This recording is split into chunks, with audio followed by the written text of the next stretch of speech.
This video is focusing on the veins, and I'm just using the superior vena cava as a frame of reference.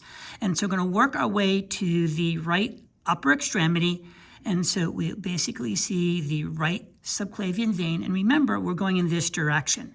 Then what we want to keep in mind here is I'm going to have the axillary veins, okay, and they're going to be in this particular area.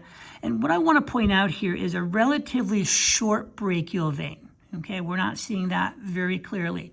Now, the primary vein that we do want to put an emphasis on is going to be on the lateral aspect of the upper arm. And this here in the upper arm, once again, is known as the cephalic vein.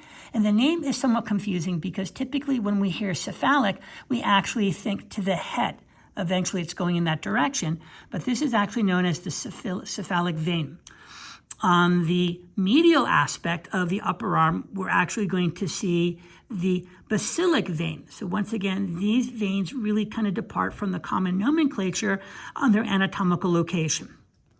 Another important vein here is going to be the median antecubital vein, and this is a vein that's commonly used actually for blood draws.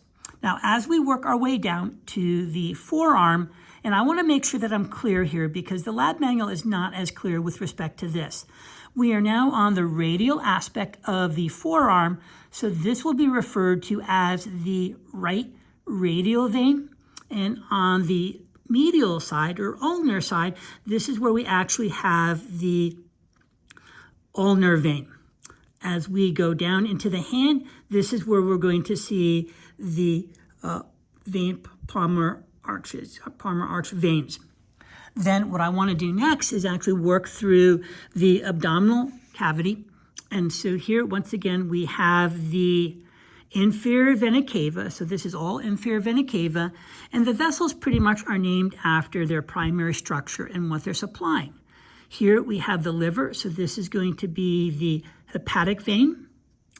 Here, this would be the gastric, but this is not something that you're responsible for. And the same thing if we look at the splanchnic. What we do want to put an emphasis on here is actually going to be the renal veins.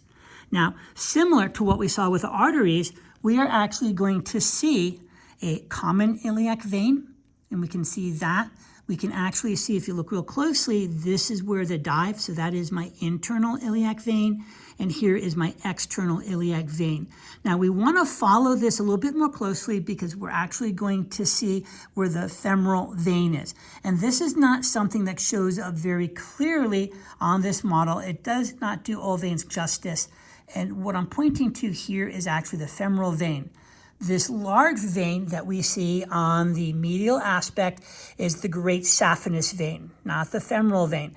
This is the great saphenous vein, and this is the vein that is commonly used as a graft in arterial bypass surgery.